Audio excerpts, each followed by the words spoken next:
mu idini rimwe ntabwo hari muri adebere ngiye gukora, hari muri ndi dini rimwe ryavugaga Yesu bazi kuramya no guhimbaza, ariko bakorana n'imbaraga z'ikigirwamana cy'inzoka, bakoranaga n'imbaraga za gishitani. Nihuse iyo nzoka ndayica, maze kuyica iri ryo dini nari nyisha, ariko wa gatanu arambwira ngo iyi nzoka wayiciye iki? Arambwira ngo aho kuhasanga umurambo wayo hasangwa umurambo wawe nkaza nje kukuzika. Mubwira ngo agaciro k'inzoka nakaye, arambwira ngo uyu munsi uramenya uwondi we. Niyo mpamvu nababwiye ngo mube maso ibyera byose si iki samata.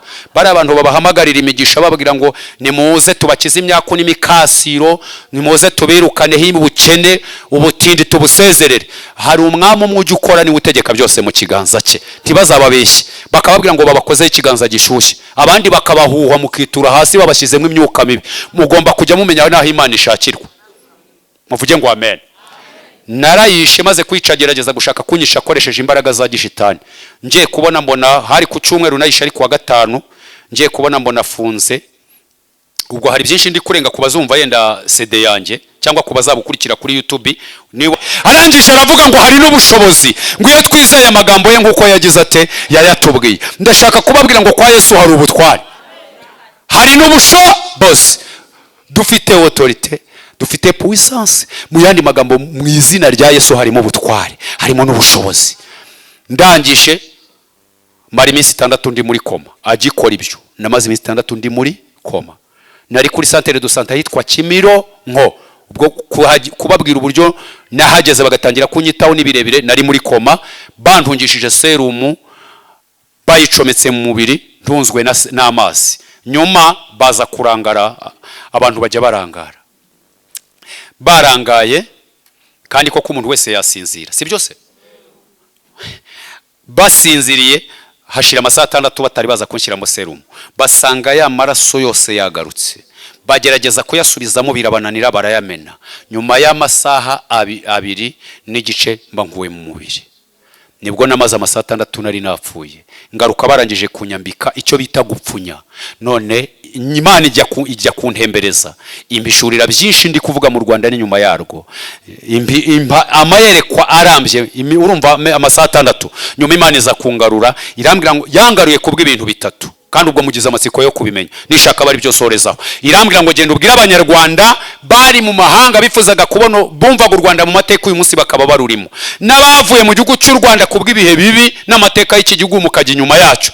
Irambwira ngo aho hose mwasize intumbi za IREMBO RYERA TV, IREMBO RYERA TV.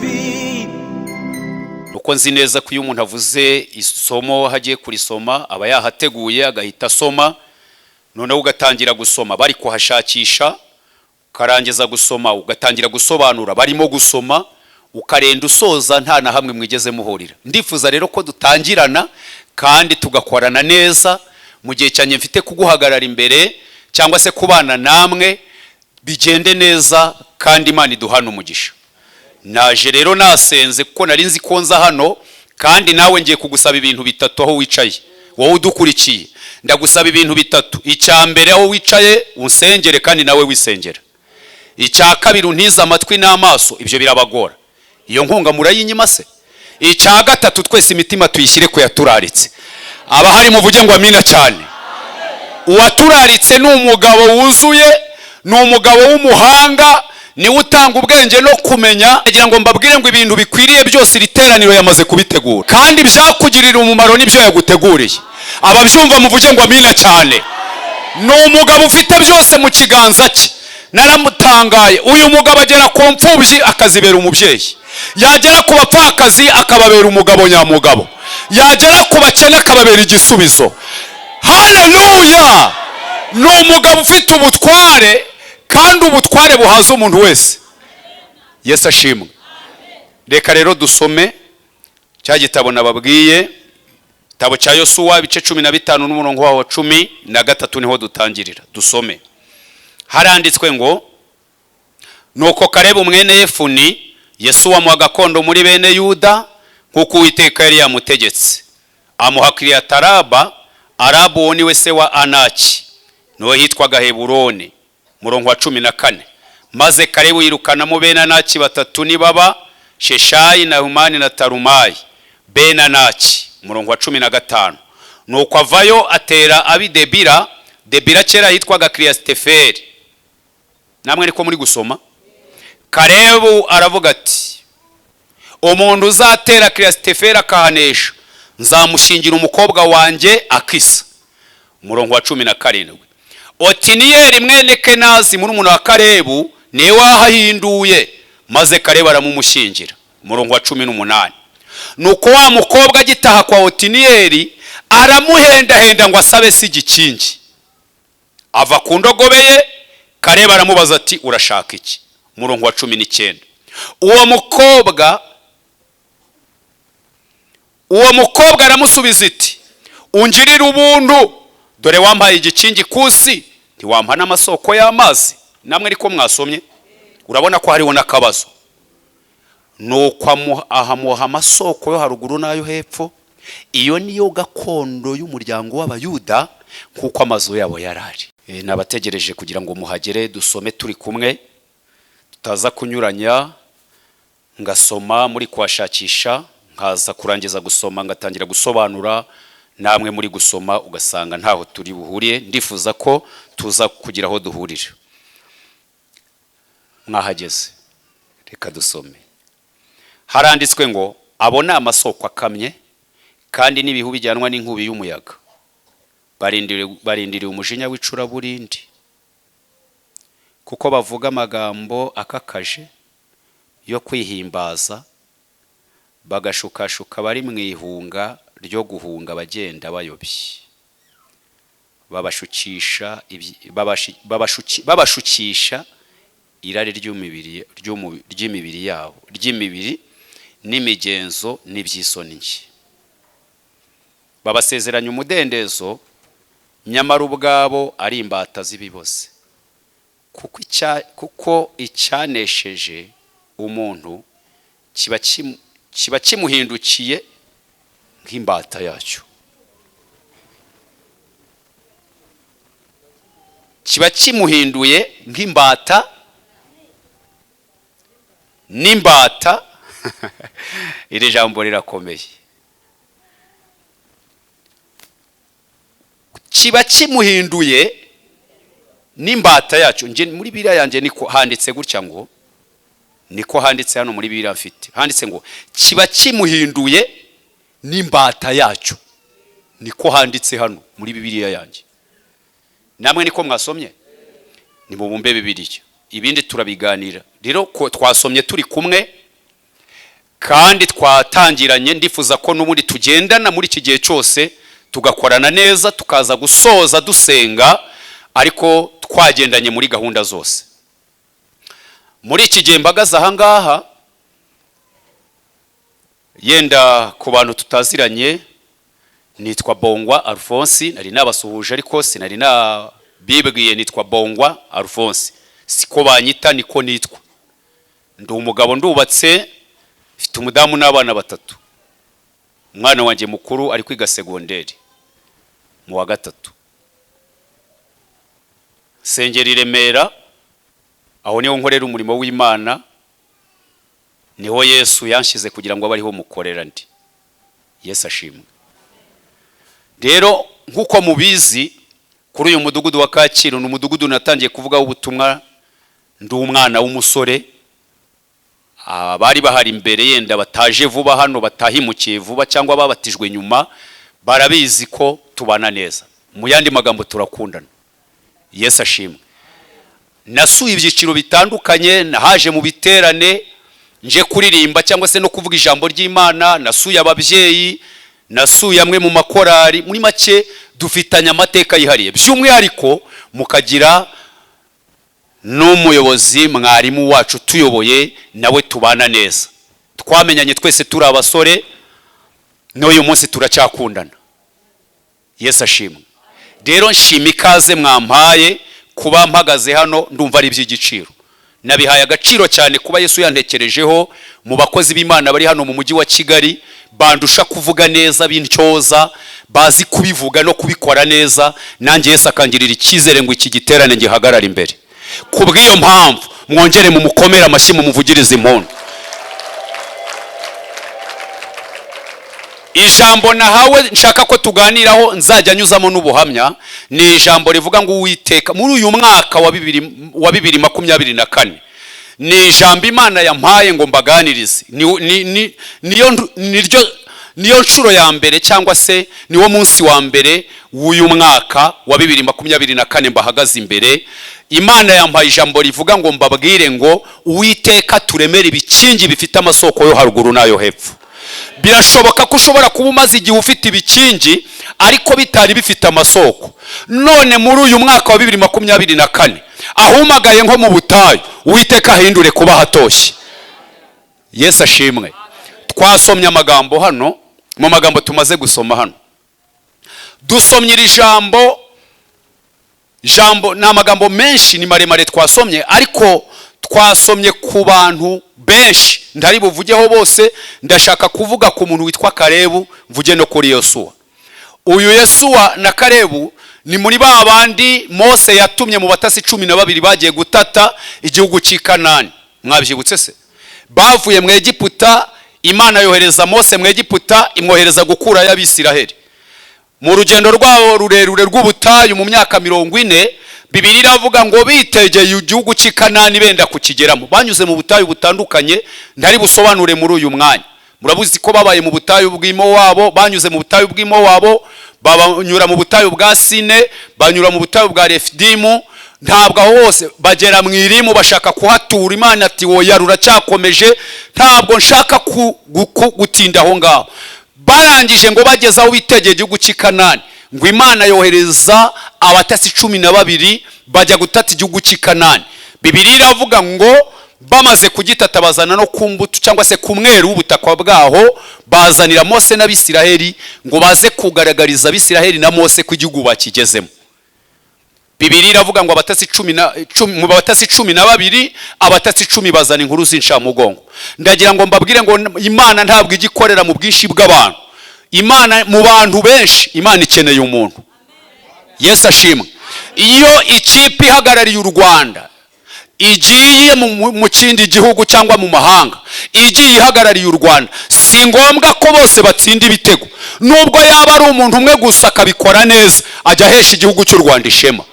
Tukamenya ngo u Rwanda rwatsinze kandi igitego cyatsinze umuntu umwe. Mu bantu benshi bari hano mukuru uyu mudugudu, mu bantu benshi bari muri paruwase mukoreramo, mu bantu benshi bari muri iki giterane, Imana ikeneye umuntu w'umumaro. Bibiliya iravuga ngo 10 bazana inkuru z'inshamugongo, ngo ariko umuntu witwa Kalebu na Yosuwa bahagarara gitwari. Wa mbere yarahagurutse muri babandi b'urucantege 10 ngo aravuga ngo igihugu twakigezemo kiratemba amata n'ubuki. Ariko ingorane twagize, abagabo twahasanze twirebaga imbere yabo tukibona nk'inzige. Bakivuga ayo magambo, n'uwa kabiri avuga gutya, n'uwa gatatu, n'uwa kane, bagera ku 10. Mose aravuga ati ko hasigaye 2 bo ubundi warekeraho. Ariko aravuga ati reka nabo mbumve bose babashe kuvuga tubatege amatwi. Kareba gihaguruka aravuga ati njewe ibyaba abagabo bavuze ibyo babonye nanjye nabibonye. Ibyo bavuze ni ukuri kose kwijambo, niko kuri, ariko hari icyo ntemeranya nabo. Icyambere, bari abagabo nubwo twababonye ni barebare, ni banini, ni abanyembaraga, ariko hari icyo dutandukaniyeho nabo. Icyambere, Imana yaduhagurukije mu gihugu cya Egiputa yavuze ko izagendana natwe. Icyakabiri, yavuze ko iri hagati muri twebwe. Bari abagabo nubwo bateye ubwoba, nubwo ari barebare, nubwo tugaragara nk'abagayitse imbere yabo, ariko nta Mana bavuganye nabo. Kalebu aravuga ngo niba Uwiteka twishimiye, nta kabuza ko bene icyo gihugu tuzabarya nk'imitsima. Impamvu yavuze umutsima, ubundi Bibiliya y'Ikinyarwanda ivuga umutsima, ariko ubundi mu Kinyarwanda cyumvikana mu bintu byoroha burya kuribwa n'ubugari. Murahita muvuga buti nukuri umwana wo hafi ya Kongo ntabwo wasoza utavuze ubugari. Ariko nagira ngo mbabwire ngo burya mu bintu byoroha kurika n'ubugari. Si byose? Cyabamo gukanja, umuhanga wo kurya ubugari nta kanja. Hari abantu batazi kuburya bagira gutya bakajya babuyora nk'abayora ibishyimbo cyangwa imvungure, ubundi ni kugira gutya. Kalebu aravuga ati niba Uwiteka twishimira, nta kabuza ko bene icyo gihugu tuzabarya nk'umutsima. akibivuga Bibiliya avuga ngo Abisiraheli bose bari bacitse igikuba bari kurira na Mose bihebye ngo bahise bahembuka. Dukeneye umuntu wahagarara mu cyuho. Si ngombwa ko tugomba kuba turi benshi kugira ngo Imana ihabwe icyubahiro muri uyu mudugudu. Si ngombwa ko kugira ngo Imana ikore byinshi muri iki gihugu no mu isi. Si ngombwa ko ikoresha abantu bose. Birahagije ko umuntu umwe yakiza igihugu cy'u Rwanda. Birahagije ko umuntu umwe yakiza uyu mudugudu. Birahagije ko umuntu umwe yahindura amateka y'uyu mudugudu. Birahagije ko umuntu umwe Imana yamukoresha iby'ubutwari. Birahagije ko amateka y'uyu mudugudu yahindurwa n'abantu umwe cyangwa babiri, Imana igakorana nabo iby'ubutwari. Si ngombwa mu bamaze imyaka myinshi, si ngombwa mu bahanze ikibanza bubaka. Ashobora kuza mu uyu mwaka ariko akaza ari umuntu w'umumaro uje mu gihe gikwiriye kandi uje akenewe. Muvuge ngo amen. Ngo arangije aravuga ati nta kabuza. Twasomye amagambo akomeye. Bibiliya iravuga ngo Mose, nusoma Bibiliya, Mose ngo umwuka w'Imana muzaho. Kera yabazagaho ariko twebwe Imana ishimwe kwaba muri twebwe. Mu isezerano rya kera uzasanga bavuga ngo umwuka wera muzaho. Amuzaho. Burya umwuka wera yahangaga, iri jambo mujye muri tandukanya. Umwuka wera ahanga ku muntu utubaha Imana. Ni umwuka wera hangaho akamukoresha iby'ubutwari. Mu yandi magambo amukoresha mu gihe abyemera cyangwa atabyemera. Se murabyibutse. Ariko yari umuntu akorana n'Imana, umwuka wera muzaho cyangwa se atuye muri we. Reka mbivuge gutyo mu Kinyarwanda cyumvikana. Yesu ashimwe. Arangije ngo Abisiraheli bose barahembuka pe. Umwuka w'Imana abwira Mose, ahita abwira Yosuwa ngo nimugera mu gihugu Imana yasezeranyije basogokuruza kera, Kaleba azahabwe Heburoni. Azahabwe ibe gakondo ye bwite. Ikintu cyantangaje, ndagira ngo mbabwire ngo abantu Imana yasezeranyije ikagusezeranya wowe udukurikiye, wowe turi kumwe. Umuntu Imana yasezeranyije kuzahinza mu mujyi wa Kigali, mbibutse ko nta butaka budafite igipapuro cyabwo n'ubwanditseho. Mbibutse ko inzu zose mureba ziri mu mujyi wa Kigali n'inyuma yayo, ndagira ngo mbatangarize ko buri sambu yose na buri nzu yose ifite umuntu ibaruyeho. Ntabwo muhari. Mwanyemereye abahari mukavuga ngo amina cyane. Mbibutse ko ibintu Imana yavuze, ijambo Imana yavuze mu kanwa kayo ringana no gukora kwayo. Niba yaravuze ngo iguhaye akazi, burya nubwo utari wagatangira ariko jya ugenda wumva ko Imana yavuganye nawe ariyo kwizerwa, no kubikora izabikora. Niba yaravuze ngo izagutuza i Kigali, wabyemera utabyemera, uko byagenda kose ni Imana ituza abantu, kandi abatagira shinge na rugero Imana ikabakorera ibitangaza. Ititaye kuri kavukire, ititaye ko ufite amafaranga cyangwa adahari, zanyuramo kugira ngo ikubere igisubizo. Muvuge ngo amen. Turi ku ijambo rivuga ngo Uwiteka turemere ibikingi bifite amasoko yo haruguru nayo hepfo. Isezerano Kalebu yari yahawe, Imana iri musezeranyije, yagombye kugera ku byo yari yasezeranyijwe, agombye kurwana. Ndagira ngo ntangarize abantu dufite amasezerano, abantu mwahawe amasezerano, birasaba guhaguruka no kurwana intambara no gukora. Nivuga ngo izaguhera umugisha mu bucuruzi, birasaba gucuruza. Nushaka ucuruza inyanya, nushaka uzacuruza avoka, nushaka uzacuruza ibigori, Imana izahagararana nawe ikwagure cyane. Hari igihe Imana igiye umuntu isezerano akicara, vuga ngo Imana yambwiye ko izampiza mu mujyi wa Kigali. Nibyo, ariko haguruka ukore. Murarakaye. Haguruka ugira ute? Niba yaravuze ngo izaguhera umugisha mu murimo wayo, senga uzamura amavuta, kuko ibizagukiza, bizatuma Imana ikwamamaza. Uzamamaza Yesu ukenerwe cyane, bitume nawe Imana ihaguhera umugisha. Muvuge ngo amen. Hari Imana ivuga ngo ibwira umuntu ngo nzaguhera umugisha mu murimo, akicara gusa ntasenge, urumva uwo murimo uzaguka ryari? Uzahembuka biciye, uzamamara biciye. Imana yajyaga imbwira ngo izazenguruka amahanga, ikabimbwira ndi mu giturage iwacu ku ivuko. Yabimbwiraga icyo gihe ndi umuturage nambaye silipa zidasa cyane, nambaye silipa zidasa, ndi umucuranzi muri korali.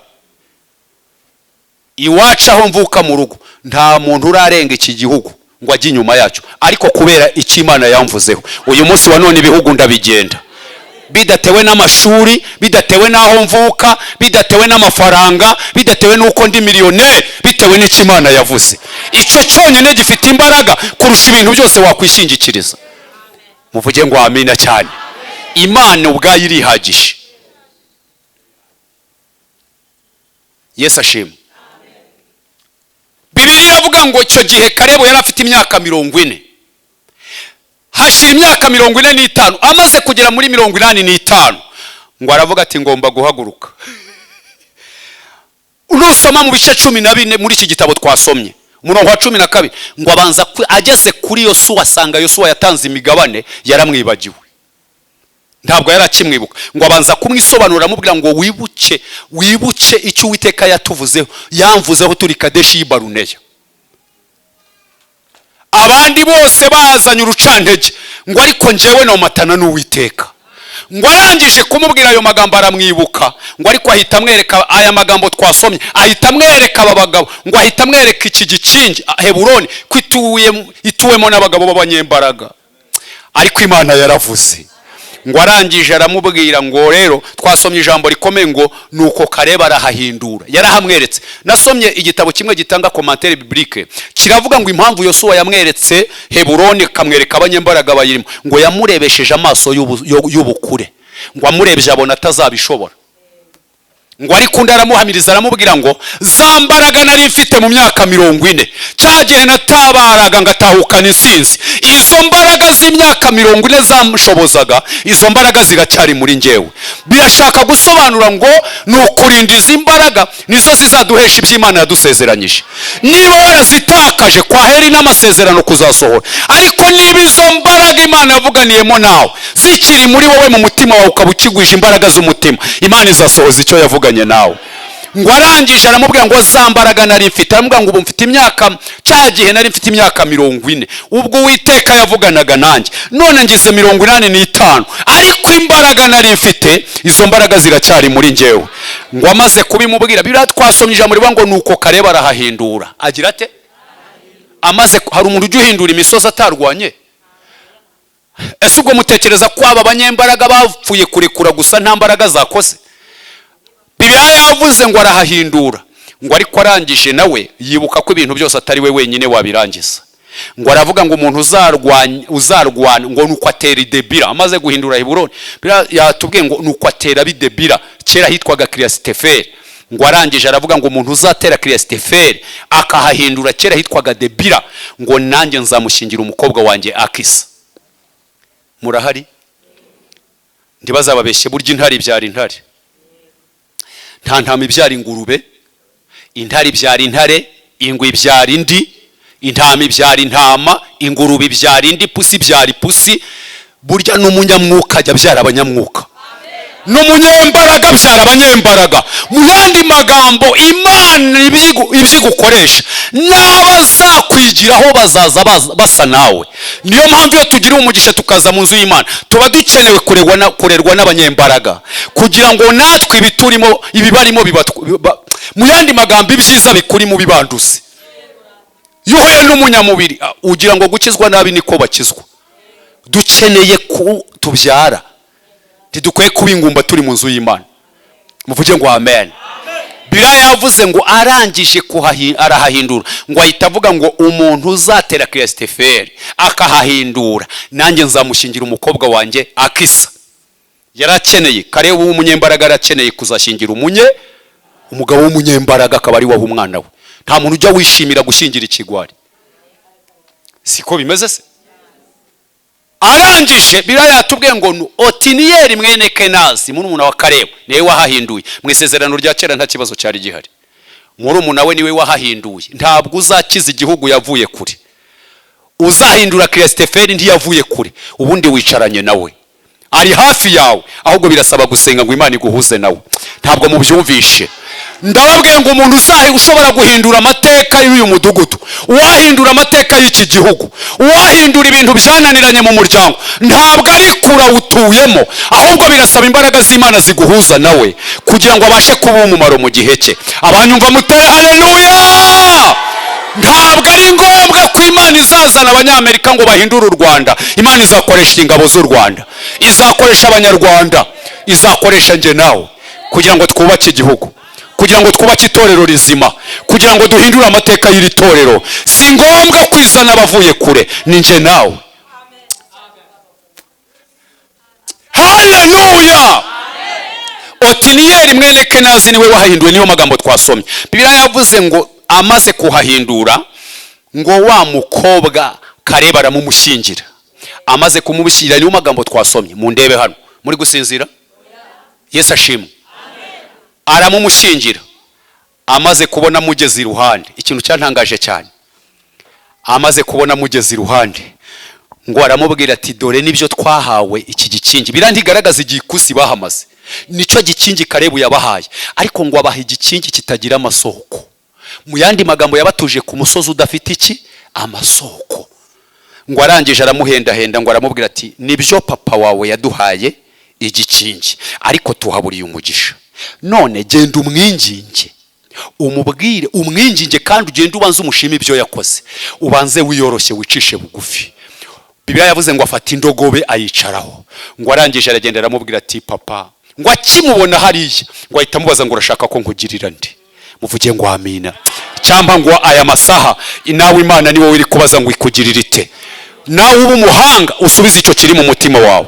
Wowe udukurikiye ndakubwira ngo usubize icyo kiri mu mutima wawe. Uyu munsi imbabazi z'Imana ziri muri riteraniro, imbabazi z'Imana ziri kumwe natwe, imbabazi z'Imana zituri hafi. Ngo aramubaza ngo none ngugirire nde? Ngo ahita avuga ngo nibyo papa, waduhaye igikingi kusi, se ntiwaduha n'amasoko y'amazi? Jya ubanza gushima ibyo Imana yakoze.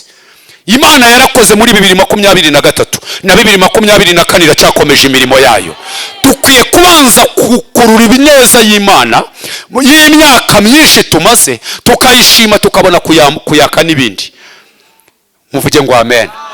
Harya ngo nta kimana yakoze, ubu ntacyo yakoze koko? Harya ubu ntacyo yakoze? Uracyahagaze ku maguru abiri. Nushaka kumenya agaciro k'ukuguru, uzegera umuntu ufite insimburangingo. Hari umuntu unzi ufite insimburangingo, sindi bumuvuge kubera ko turi kwikorana buhanga, ariko uwo muntu mugize ibanga afite insimbura, icyuma kimurimo kirengeje miliyoni 12. Yari umusirikari mu ngabo za Habyarimana. Uyu munsi ari muri iki gihugu, n'umukozi w'Imana n'umupastor. Afite insimburangingo ifite miliyoni zirenga 12. Iyo ni insimburangingo, wowe ufite original. Harya ngo nta kimana yaguhaye? Haleluya. Iyo ni insimburangingo ifite agaciro ka miliyoni zirenga 12. None nje nawe nimugire mutya. Yarako Paulo mu rwandiko rwa Petero Prito yavuye hariya mu bice bibiri, rwandiko rwa Petero ibice 2 umurongo wa 17, yaravuze ngo abona amasoko akamye, ngo ni ibihu bijyanwa na uri Imana nyamana, nduri bayari ntidagwani nturashera. Dusabye gukiranuka uyu mwaka 2024, dusabye gukiranuka, dusabye kwezwa, dusabye gutungana, dusabye imbaraga zidasanzwe kugira ngo duhagarare mu gukiranuka. Sabiye aba bagabo gukiranuka, sabiye aba babyeyi gukiranuka, sabiye aba bakobwa gukiranuka, sabiye aba basore gukiranuka, sabiye iteraniro ryose gukiranuka, kugira ngo gukiranuka tukugenderemo. Nyemerera cyane Mwami, imbaraga zawe zikorana n'abera zishyigikirira iteraniro. Sabye imbaraga zidasanzwe, imbaraga zinesha, imbaraga zitsinda, imbaraga zitsinda. Uri Imana, uri Imana, uri Imana, uri Imana, uri Imana, uri Imana, uri Imana, uri Imana, uri Imana. Amaso yawe narebera iteraniro, amaso yawe narebera iteraniro. Dusabye imbaraga zo kunesha. Reka abantu banesha ibyaha, reka abantu banesha amagambo adafite umumaro, reka abantu batsinda ibyabatsindaga, reka abantu banesha ibyabarwanyaga, reka ibyabatwazaga igitugu babitsindire muri iteraniro. Manura imbaraga zidasanzwe. Dusabye imbaraga zidasanzwe, dusabye imbaraga zidasanzwe, dusabye imbaraga zidasanzwe, dusabye imbaraga zidasanzwe. Niko nsabiye aba bagabo utwambike kunesha, niko nsabiye aba babyeyi utwambike kunesha, niko nsabiye uru rubyiruko urwambike kunesha, imbaraga zitsinda ibyaha zibe muri twebwe, kugira ngo tugende dukiranuka, tugukorere dukiranuka, tuvuge ubutumwa dukiranuka, turirimbe dukiranuka, duhanure dukiranuka. Imbaraga zinesha nizo nsabira iteraniro. Mana ndagushimiye, umugaragu wawe unyujije mu ijambo ryawe, nawe tumusabiye imbaraga, tumusabiye kunesha, tumusabiye ubudahangarwa, tumusabiye uburinzi, kugira ngo abashe gukora umurimo wawe wakiranuka, kandi umugeze kurakiranuka, abashe kubera iki gihugu umugisha, abashe kubera isi umugisha, abashe kubera Afurika umugisha, abashe kubera amahanga umugisha. Dusabye kuba bakiranutse. Urakoze mwami kuri kumwe natwe, tugukomeye amashyi mu izina rya Yesu Kristo wa Nazareti, amen. Ndashaka ko dusenga isengesho rimwe twese, buri wese afata ibitabo bye nk'umuntu utashye. Ndumva na kamera wayikoraho ku tuntu dusigaye. Ntabwo mubyumvishe, kambisubiremo. Namenye neza ko umuntu wese ikintu cyose cyashoreye imizi mu isoko y'irya impeshyi ryacanye, uwashoreye imizi mu kizenga ajya atandukana n'uwashoreye imizi mu isoko. Mwese mbareba uyu mwanya mwabankurikiye, ndabona muri abatagatifu, ariko ndagira ngo mbabwire ngo tujya tubimenya neza y'irya impeshyi ryacanye.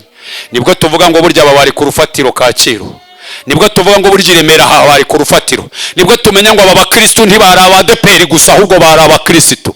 Haleluya! Tujya tubimenya iyo abantu bashoreye imizi mu isoko turabamenya, kandi tumenya n'abantu bashoreye imizi mu bizenga. Ikizenga nubwo wakigendesha ubwato, nubwo wagenda ubwato, wagenza ubwato hejuru y'ikizenga, y'irya impeshyi ryacanye tugitega impeshyi. Murahari? Y'irya impeshyi ryacanye nibwo tumenya ngo burya umuntu yashoreye hehe? Mu isoko. Imana ikuremera amasoko. Reka mbabwire ikiza cyo kunywera ku isoko. Buriya reka mbabwire, iyo dufite amasoko y'uburyo bwombi, y'uburyo ubundi imigabane ibiri mu Isiraheli, Bibiri ikunda kuvuga ngo imigabane ibiri. Murabizi Hana umugore wa Elukana, Bibiri ivuga ko Elukana yari afite abagore babiri, uwitwa Penina n'uwitwa Hana. Murabizi iyo umwaka wabaga ushize bajyaga i Shilo gutambira Uwiteka ibitambo. Penina agafata abana be, Elukana bakajyana, Hana ngo agahabwa imigabane ibiri. Uyi migabane ibiri Bibiri ivuga yahabwaga umwana w'inkundwakaza, yahabwaga umwana w'umugore w'isezerano. Ndagira ngo mbabwire ko tutari ibibyarirano, turi abana b'isezerano ku bwa Kristo. Niyo mpamvu uyu munsi dukeneye imigabane ibiri. Murabizi Eliya nawe aganira na Elisa yaramubwiye ngo numbona ngenda icyo ushaka cyose ndagikora. Aravuga ngo ndashaka urahabwa imigabane ibiri y'umwuka ukurimo. Nuvuga ngo iyi migabane ibiri mu Isiraheli yagombaga guhabwa umuntu witaweho, umuntu wawe agaciro cyane, kandi akaba umwana w'isezerano. Ibi bisobanuye iki rero? Kuki yahawe amasoko y'uburyo bwombi? Reka mbabwire, hari igihe umuntu ajya acungira ku isoko imwe. Imana niguha ibyo kurya izaguhe n'ubuzima bwo kubirya, niguha abana izaguhe n'urubyaro rw'umugisha, niguha umugabo azakubera igisubizo cy'ubupfubyi wagize, niguha umugore azaguhanagura amarira warize mu busore. Mu yandi magambo agomba guhabwa igisubizo cyuzuye.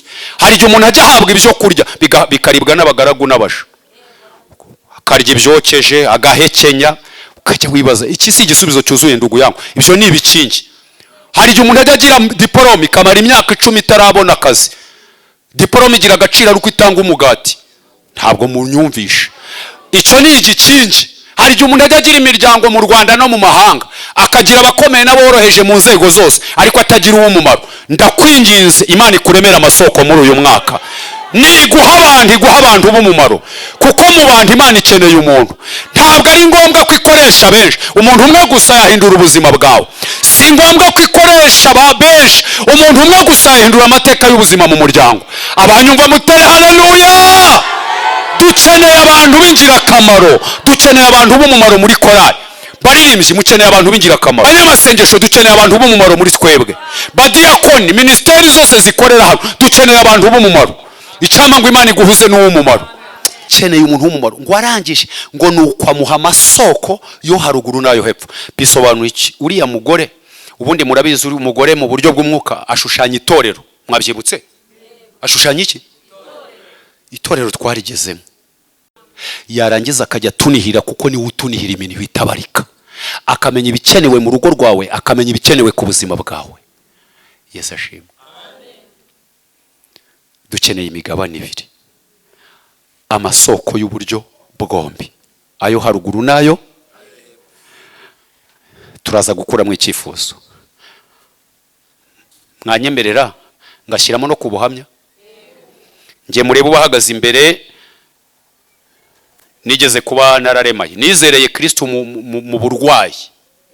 Kubazi ntara y'Iburengerazuba mu cyahoze ari Cyangugu, niho mvuka, ni nyuma y'ishyamba, niho mpamvu mva mu Kinyarwanda cyanjye harimo washindugu yangu ewana, ariko iyo uciye umwuka bigenda neza.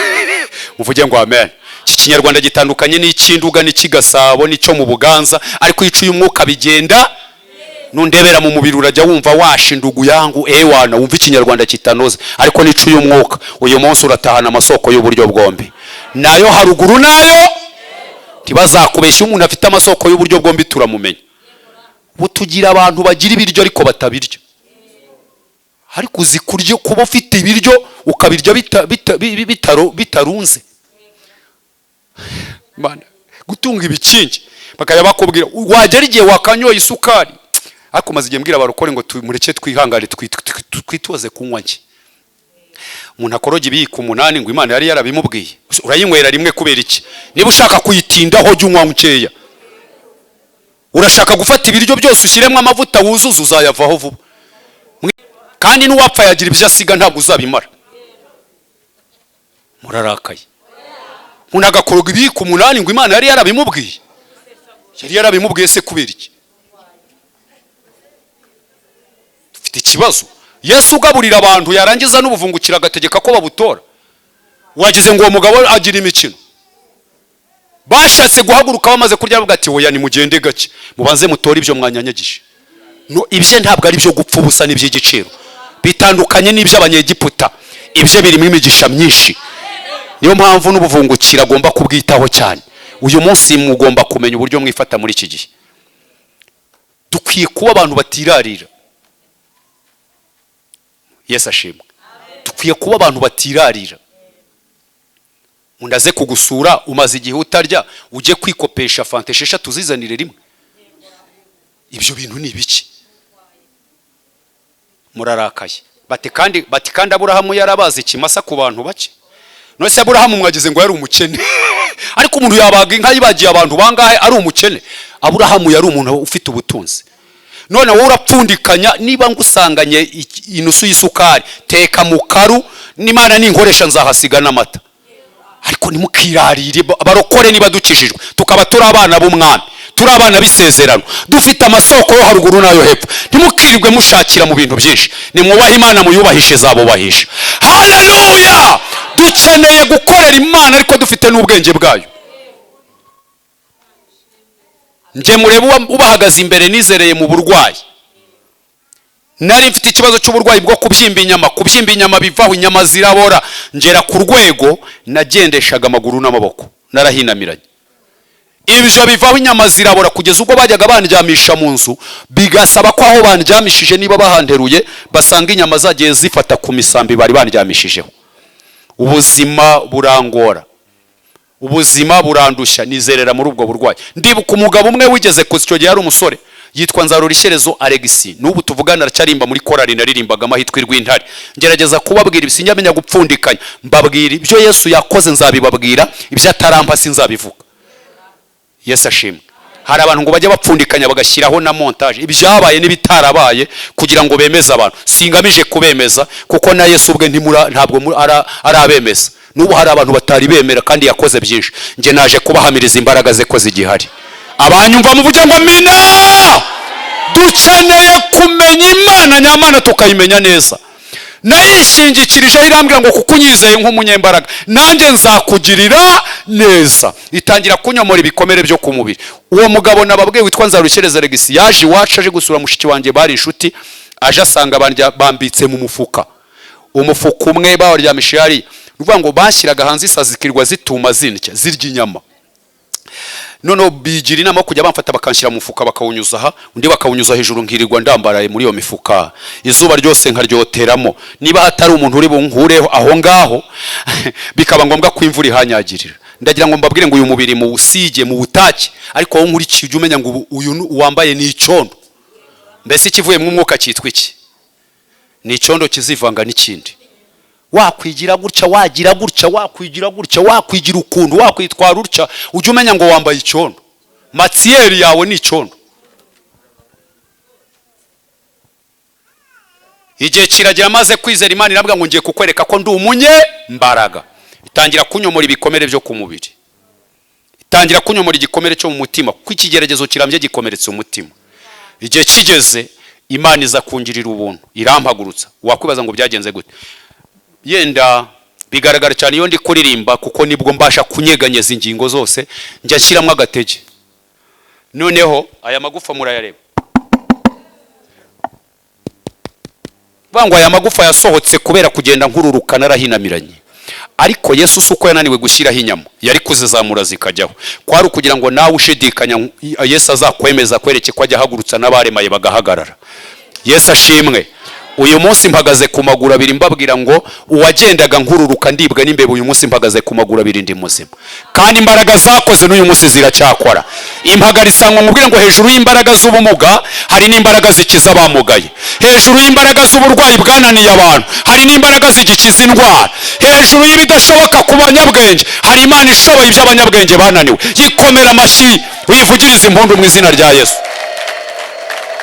ni ngombwa ko tugomba kumenya ko iyo Mana igikora ntangira kujya nitoza kugenda ntangira kujya nitoza guhaguruka ntangira kujya nitoza gutera intambwe none ubu mu bagabo bashobora kwiruka ibirometero byinshi nanjye ndimo kubera Imana cyane ko kubankurikiye murabona ko ngifite n'ibiro bikeya nabase nyiga ntakuyigayiga kuko ndacyashoboye kushabuka si byose ariko namwe abanini ntimugire ikibazo kuko yaguhaye ubunini yari yarabivuze bamwe mwajyaga mubwirwa ngo izateraho inyama none zirabahangayikishije ko yaziteyeho bamwe muri kwicisha inzara muhora kuri regime niba ari Imana yabivuze ufite ubwoba bw'ibyo yavuze none ikibazo mufite ni iki ubu benshi muhora kuri regime murarya ibitarimo amavuta murarya ibitarimo umunyu murarya inyotse ngo budakunda ngo ibinuri bikababana byinshi niba ari Imana yavuganye nawe izanakurinda mu izina rya Yesu no murinzi wo kwizerwa gusa icyo nababwiye nyine namwe mujye mwirimita mu kunywa ya sukari ntimuzayinywere rimwe nk'abari bupfuye umunsi ujye unywa gake nta kurunga ibiyiko 10 ngo yari yarabivuze kuzayinywa yavuze kuzayinywera rimwe se muvuge ngo amen ni ngombwa kumenya nyine byose ni mu rugero ikintu cyose iyo urengeje kiba kibi si byose none uyu munsi ndi muzima yampagurukije ikankuraho n'uyu munsi iracyakora kugira ngo nzabahagarara imbere nk'umuhamya nutanayizera nzakubera umushinja nkubwire ngo yampagurukije ndi ikirema nari nakubwiye ko igikiza n'indwara uyizirike utagiye mu bapfumu Yesu ashimwe iracyakora amaboko yayo si magufi icya kabiri nge murebe bahagaze imbere nyuma ndi mu itorero narakijijwe nari umucuranzi muri korali ubu nzi gucuranga umuziki wanjye live cyo ntazi ni sente kuko iwacu mu giturage nakijijwe ntazihari ariko kitari nshobora gukubita live nkanaririmba nanacuranga bikemera nacurangiraga korali yahitwa Rwintare muri paruwasi ya Bigutu ahantu Kanezi Yusuriya watashye uriya mushumba watashye ari Gisenyi mu murimo w'Imana yaranyoboraga muri iyo paruwasi aho niho mvuka rero ni mu giturage Imana yajyaga ivuga ngo nzabagirira neza ari ahantu hari agasengero twicaraga turi abakristo 108 tukabyigana tugatutubikana agasengero gato izuba rya cana rikaducanaho Imana ivuga ngo nzabaho urusengero aha hazaba amashuri hazaza amazi n'umuriro bamwe bakajya bapinga ngo twaravangiwe none ubu tuvugana hari amashuri secondaire hari primaire hari urusengero rwiza hari biro ya mbere ikomeye mu Rwanda hari icyerekezo ni mu cyaro ariko kiyubashye muvuge ngo amina cyane rero burya ni Imana igirira neza abanyamugi no mu cyaro ikagerayo kandi imbabazi zayo zibera hose cyarimwe nyuma rero nkora umurimo ndaho ngaho hari ku itariki 5 z'ukwa 10/97 nari mvuye aho ngaho mu Bigutu twari twakiriye ifunguro ryera imidugudu yahuriraga kuri paruwase siko mubiza bavuye mu cyaro aba imbyeyi zavukiye i Kigali ntabwo zabyumva mwebwe ifunguro ni hano ntimuva hano ngo mujye Kimihurura bose ntabwo muzi ko twagenaga ibirometero twikoreye n'amabatiri turi bukoreshe ducuranga n'amabatiri n'ingoma n'amakitari byose twikorera, imvura ikakunyagira uteruye n'ikigoma. Reba nawe iyo foto ariko. None Imana yabateye iteka biraba mu nsengero, wasanze byose Imana yarabishyizemo, uraririmbirwa ku buntu ntiwishyura, niyo ugiye muri stade ujya wishyura. Ariko Yesu yarabyishyuye ntimubiha agaciro, bamwe ndimukiza ngo munaterane mube mu gitaramo cyabe abana b'Imana. Ubundi ibi bintu byakabaye bigurishwa, ariko data yarabyishyuye. Komera Yesu amashyi mu izina rya Yesu. Utanezerewe ahangaha waba ufite dayimoni. Imana itakunejereje hano mu nzu yayo. Abaririmbyi baririmba bakadushyira mu mwuka, abavuga butumwa bakavuga iby'imbaraga z'Imana tugahembuka, abahamya bagahamya Imana. Utishimiye ahangwa Imana ikuremera ibyishimo, waba ufite satani. Imana ikunezeze mu izina rya Yesu. Namenye ko hari n'abanyamibabaro baje, ariko data banezeze. Ibi byose bimpagaritse aha nibyo kukubwira ngo aracyakora. Mugirira icyizere, aracyari uwo kwizerwa. Muvuge ngo amen. Turi ku ijambo rivuga ngo Uwiteka turemere ibikingi bifite amasoko yo haruguru nayo. Se mwabyibutse? Ntimuze kugira ngo nagiye kure.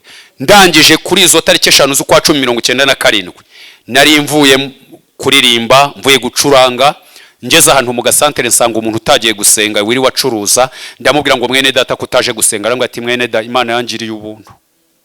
Abantu benshi gibaho umugati mugasezera, ariko kandi nyuma y'umugati hari n'ibindi.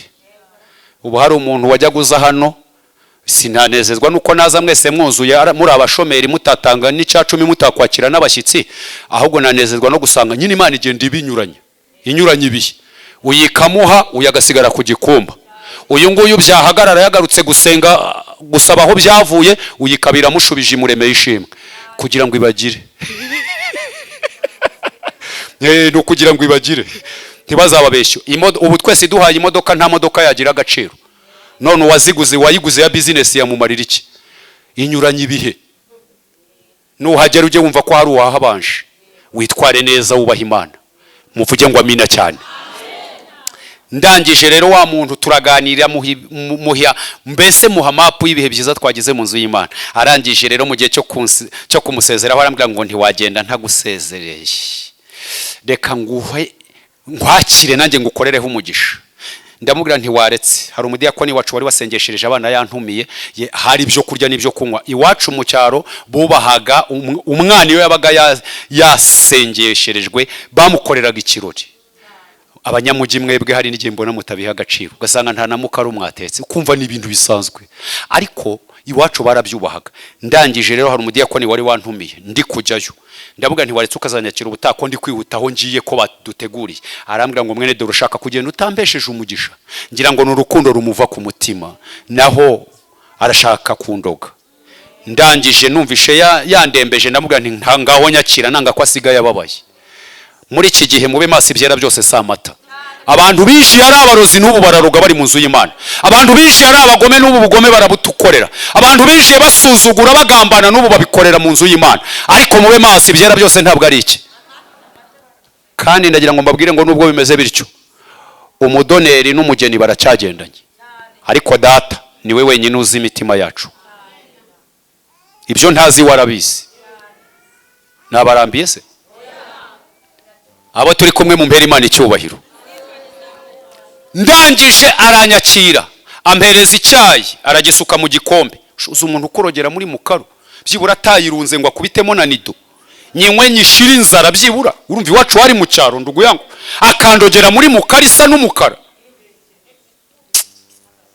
Ashyira mu isukari, arangije agisuka muri teremusi, arangije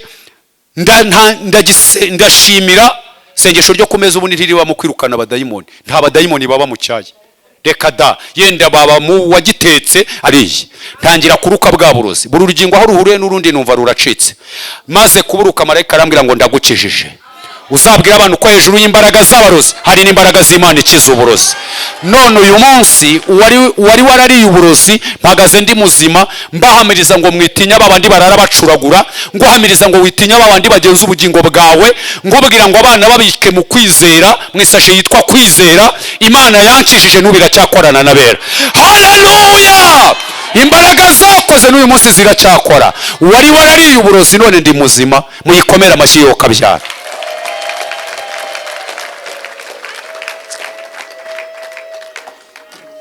ndagira ngo mbabwire ngo iyo Mana irihagije. Ibinyongereye kubaho none ndiho kubera Yesu. Ntacyo nakwirata. Turemye muri matsiri y'abantu, ariko imbaraga zakoze n'uyu munsi ziracyakora. Yarambwiye ngo nzababwire ngo hejuru y'imbaraga z'uburwayi hari n'imbaraga zikiza indwara. Hejuru y'imbaraga z'abarozi hari n'imbaraga ziturinda abarozi. Ndagira ngo mbabwire beruka kuba ndahantu bigeze nijoro numva umurozi ari gucuragura. Ndabyuka nijoro nkubita urugi ndafungura ngenda gake mvuga ndamwirukaho mufate ndamubazanira. None yumvishe nkubise urugi ahita ko ariruka. Yirutse ariko yiruka murebera mu kirahure mbona arirutse. Imana irambwira ngo uzabwire abantu batinya abacuraguzi n'abatinya abarozi baza gucuragura n'abatinya amabandi ya nijoro ngo babwire ngo iyo umurozi y'umurozi n'igisambo bihahuriye. Arambwira ngo nzabatangarize mwe mu batinya ngo mbabwire ngo barana abazamu badahembwa. Ngo nimbwa zitamoka ngo nzajya batangarize ko ari abazamu mudahemba mbabwire ngo nimbwa zitamoka. Ndagira ngo mbabwire ngo uyu umurozi aje gucuragura umujura akaza nyuma ye akahamusanga aravuga ati wa muntu ntiyasinziriye nawe ukaryama ukizigura. Niyo mpamvu Dawidi yavuze ngo iki muri Zaburi yaravuze ngo nzajya ndyama nsinzire ndyame niziguye kuko Uwiteka ari umpa kuba amahoro. Turaryama Imana twe turaryama Imana ikaba mu kazi. Ndagira ngo mbabwire ngo ntimugatinye ibiteye ubwoba bya nijoro data aracyakora, kandi uko yarari kera n'uyu munsi niko ari niko azahora. Abanyumva muvuge ngo amina cyane. Imbaraga zankijije n'ubu munsi ziracyahari. None ndatekereza ko igihe cyanjye nticyaba kirangiye. Ndebera muyobozi nshigaje nk'iminota ingahe? Hasigaye nk'iminota nk'umunani. Ubwo hasigaye nk'umunani rero muranyemerera ndabararikira ikindi gice, ngira ikindi gice cy'uburyo nishe inzoka y'ikigirwamana. Ni ukuvuga ngo ni inzoka yasengwaga n'idini rimwe. Nyuma y'ubwo buzima mbabwiye nanyuzemo nibwo naje mu mujyi wa Kigali muri 1999 ku itariki 24 z'ukwa 12. Hasigaye iminsi 6 ngo twinjire mu 2000. Muri make ngiye nawutangiranye n'ibihumbi 2000. Urumva rero ntuzavuge nundeba utaza kundeba wowe nkurikiye ukavuga ngo uyu muntu ni umuturage. Umuntu umazemo imyaka hafi 25 utaza kumupfobya. Nahageze nambaye sipurese n'itisi ya visikoze. Urumva ntari umuturage. None nzi kwambara agakositime utaza kumfobya rero. Sipurese na n'itisi urumva bihura se? Kandi numvaga binyuze. None uyu munsi nkumazemo imyaka 24. Murumva ndi umuturage se? Yo mbwiriza abaturage nk'umuntu wahinganye nabo mbabwiriza nk'abaturage. Sinavuga ibya gaze na firigo na cuisinieri, ntabwo ibyo bihaba. Mvuga ibyo guhinga n'urubingo n'amatungo nibyo babana nabyo. Ariko data ajya ahindura amateka agahinduka. Hari igihe abanyamugi mujya mukabya namwe ukajya mu giturage ugatangira kubabwira ibya gaze barayizi. Ntabyo bazi. Mu giturage nta gaze. Uko byagenda kose abateye imbere bacana imbabura kuko batwika amakara. Ariko gaze na cuisinieri mu cyaro si cyo cyaro kibaho. Yesu ashimwe. Hari igihe mujye mwabigisha mukajya mukoresha ingero z'abanyamugi. Ntabwo bazi ko gaze ishira. By'ubukode ntabyo bazi bari mu zabo. Hakodesha bakeya. Nabo kandi ziba zihendutse si ikibazo atanga imibyiza akayishyura.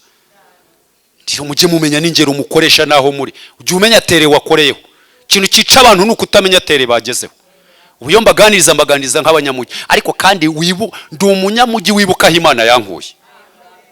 Nerekanwe mu rusengero nambaye costume natiriye mpagarara mu bibare. Babonye umukobwa duhagararanye.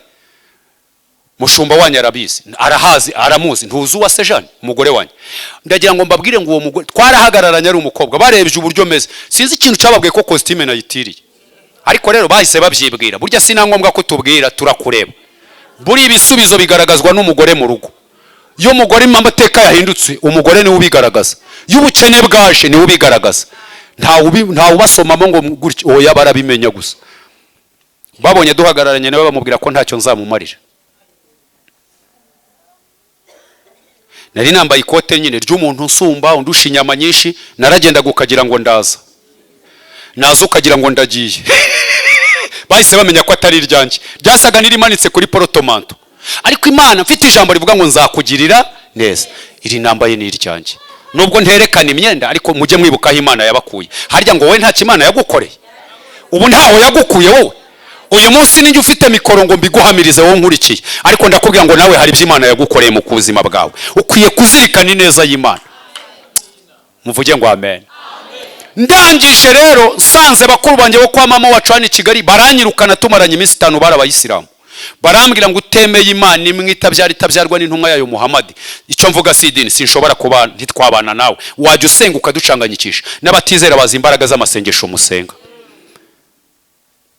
ntandukana nabo njya gukora akazi nihuse cyane hashira imyaka 4 ndi mu butayu nyuma y'imyaka hafi 4 njya gukora akazi k'izamu mpageze nsanga hari mu idini rimwe ntabwo hari muri ADPR ngiye gukora hari muri indi dini rimwe ryavugaga Yesu bazi kuramya no guhimbaza ariko bakorana n'imbaraga z'ikigirwamana cy'inzoka bakoranaga n'imbaraga za gishitani nihuse iyo nzoka ndayica maze kuyica nyiri iryo dini nari nyisha ariko wa gatanu arambwira ngo iyi nzoka wayiciye iki arambwira ngo aho kuhasanga umurambo wayo yo mpasangwa umurambo wawe nkazanje kukuzika ndamubwira ngo agaciro k'inzoka nakaye arambwira ngo uyu munsi uramenya uwondi we niyo mpamvu nababwiye ngo mube maso ibyera byose si iki samata bari abantu babahamagarira imigisha bababwira ngo nimuze tubakize imyaka n'imikasiro nimuze tubirukane himi ubukene ubutindi tubusezerere hari umwami umwe ujya ukora ni utegeka byose mu kiganza cye ntibazababeshye bakababwira ngo babakozeho ikiganza gishushye abandi bakabahuha mukitura hasi babashizemo imyuka mibi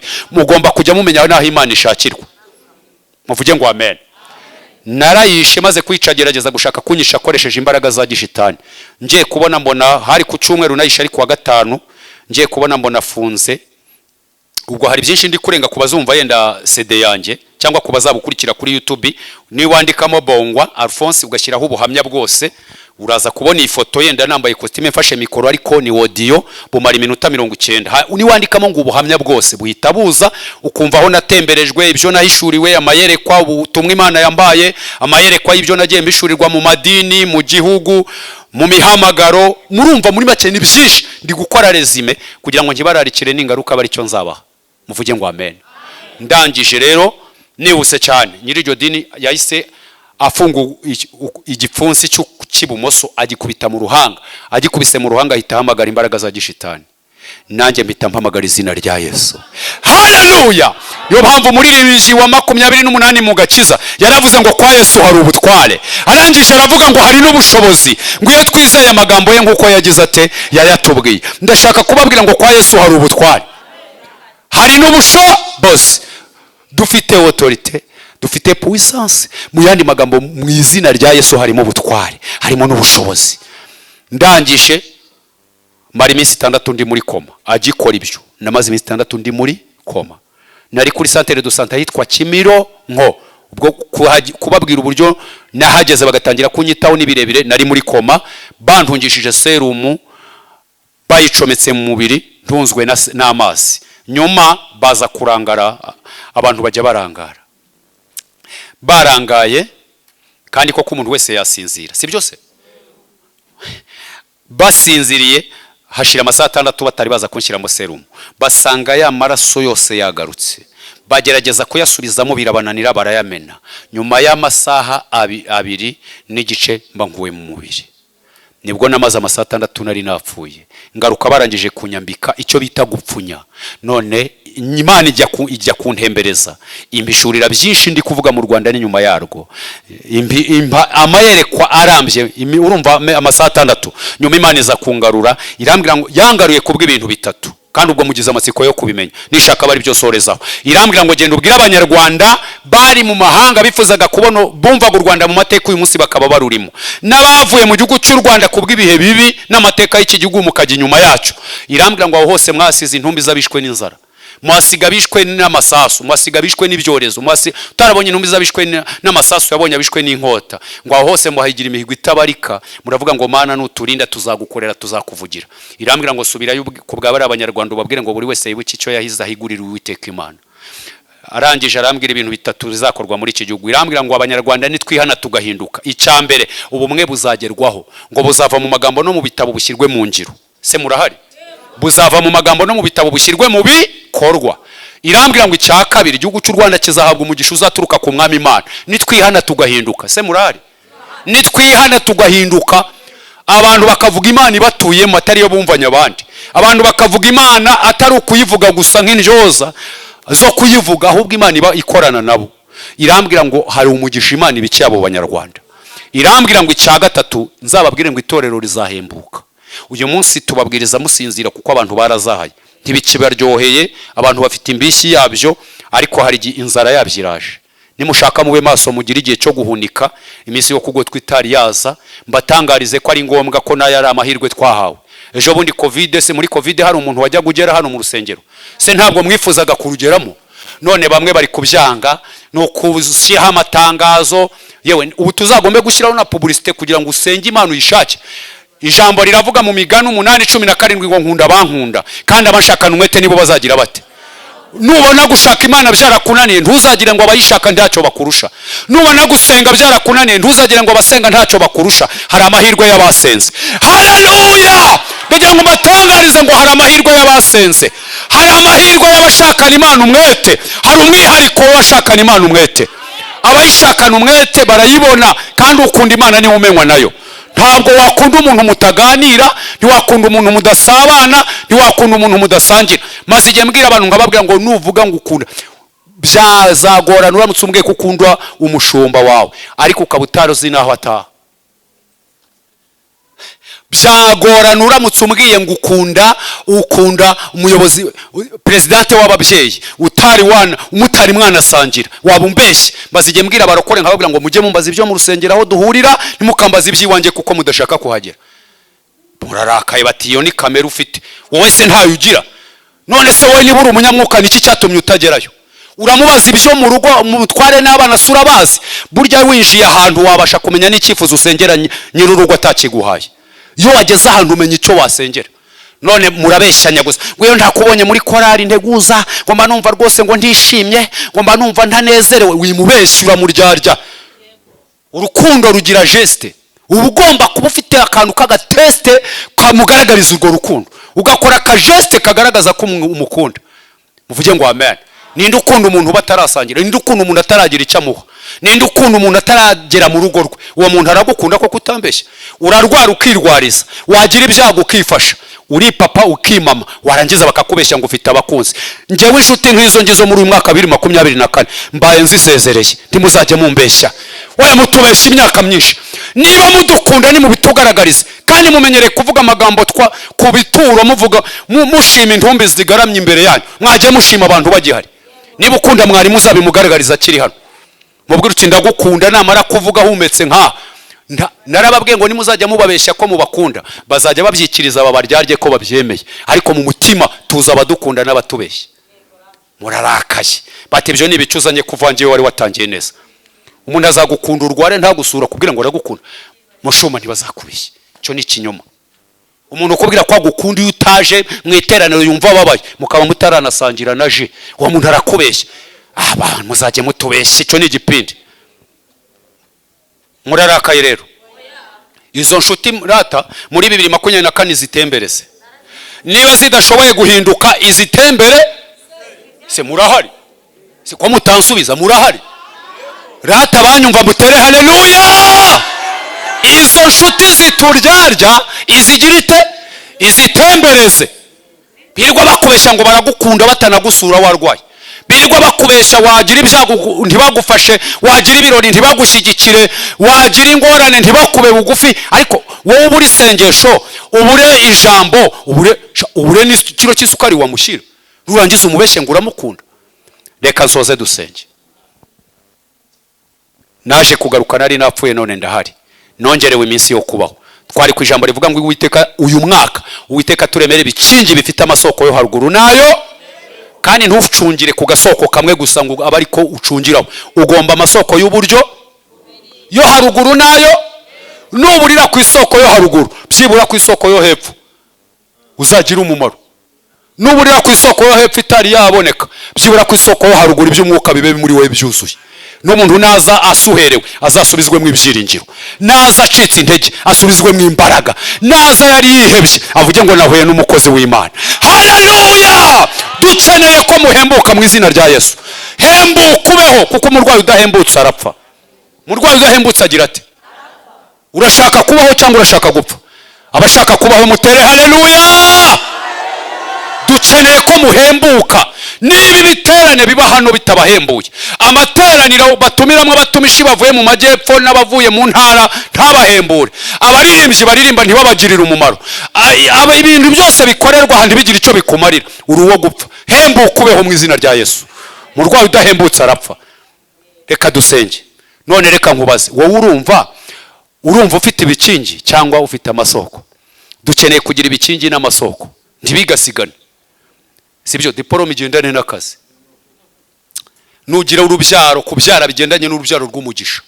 Nugira ibyo kurya iguhe n'ubuzima bwo kubirya. Niguha abantu izaguha abantu b'umumaro. Hari igihe tujye tugira abantu b'umumaro, tugasanga abakire ndabizana Kacyiru muraparika, ni waciremera baraparika, n'ahandi waturuse baraparika, ariko ugasanga umuntu abuze umuntu w'umumaro. Umuntu bamwirukane mu nzu ngo muramukunda muramubeshya, wamumuryarya. Umuntu asonza agere ku rwego rwo kunanuka amaraso amushiremo, abana n'imbyeyi, ntabwo ari uko ari umunebwe, burya yaguhaye niyo yamwimye. Biterwa n'igihe, byose bikorwa n'igihe. Ndagira ngo matangarize ko ubutayu tubutuzwamo n'igihe, tukabukurwamo n'ijambo Imana yavuze. Abanyumva mutere haleluya.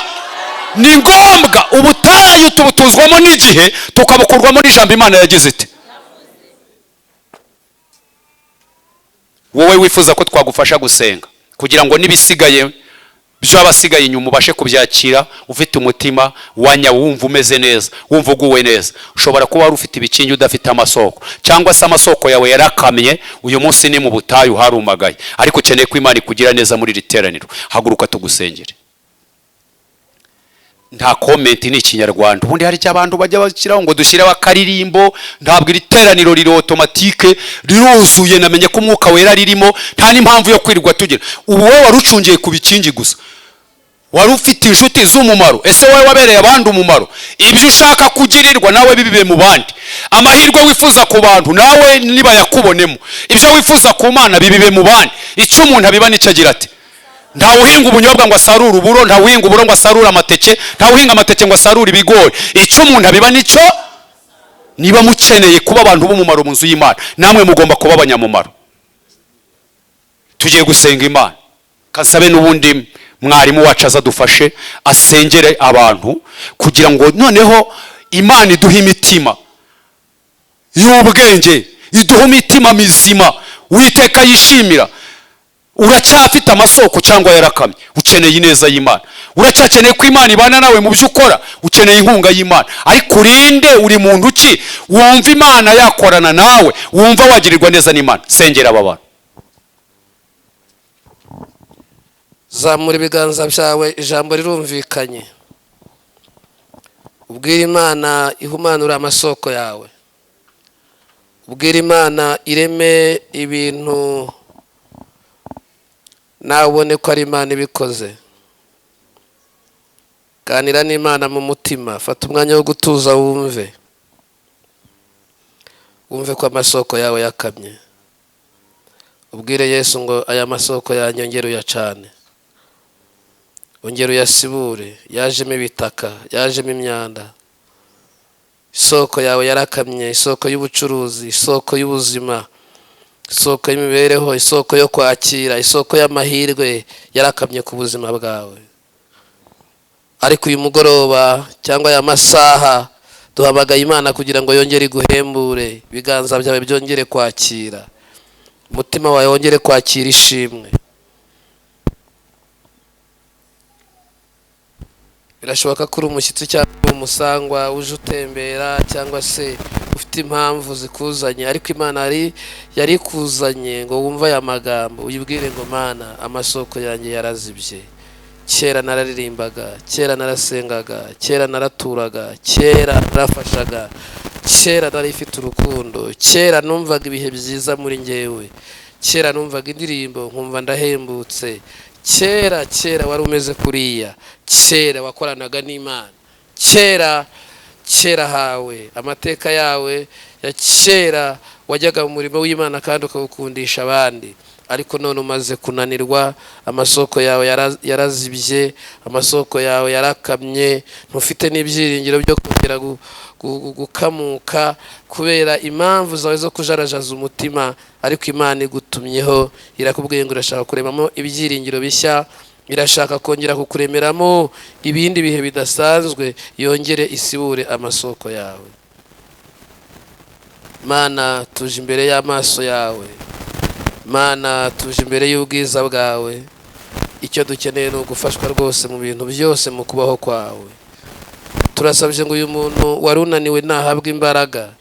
Uyu muntu kandi amasoko yari yarazimye, yari yarazibye, niyongere gusiburwa.